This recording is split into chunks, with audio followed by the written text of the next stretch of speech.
LeBron James, Yabusele at Team USA yan ang ating pag-uusapan. Final seconds. Bryant for the win. Bang! Kakampi ni LeBron James na si Christian Wood sa Los Angeles Lakers. Iniisip naman na dapat daw magkampi sila LeBron at Stephen Curry sa iisang kupunan. Alam naman natin mga idol kung gaano kaganda ang chemistry ng nasabing dalawang superstars para sa Team USA. Ang naging resulta nga nito ay ang pagkapanalo nila ng gold medal. Pero malabo naman na maging magkakampi sila LeBron at Curry sa isang kupunan. Dahil na rin sa kanilang mga kontrata at edad. Si Stephen Curry kasi ay may 2 taon pang natitira sa kanyang kontrata. Habang si LeBron ay kakasign lang ng bagong kontrata na nagkakahalaga ng nasa $101 million. At may player option nga ang huling taon sa kanyang kontrata. Kaya maaari lang na magkasama sila LeBron at Curry sa Warriors kung pipiliin ni LeBron na wag nang kunin ang kanyang player option para maging free agent. Isa pa ay dapat tanggapin ni LeBron ang kahit na magkano na kayang ma-offer ng Warriors sa kanya. Kaya malabo talaga na makita pa natin na magiging magkakampi sila LeBron at Curry sa iisang kupunan sa NBA. Pero kayo mga idol, ano ang masasabi nyo dito? Samantalang player naman ng France na si Gershon Yabusele ay gusto naman na bumalik sa NBA. Ito nga ang kanyang naging post sa kanyang Twitter account. Nag-aantay nga daw ito sa kanyang second chance at nakahanda na raw si Yabusele sa pagbabalik niya sa NBA kapag nagkataon. Sa ngayon ay under contract pa ito sa Spanish basketball club na Real Madrid.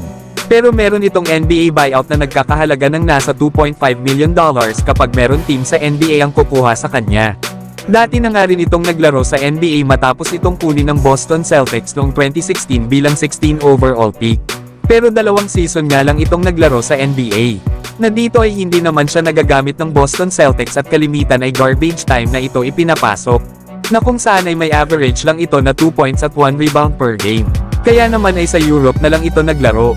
Pero dito sa 2024 Paris Olympics sa kupunan ng France ay grabe ang kanyang naging performance. Matapos itong mag-average ng 14 points per game. Ito nga yung player na nag-posterize kay LeBron sa gold medal game. Ang maganda kasi kay Gershon Yabusele ay meron itong mid-range shot at shooting sa 3-point range.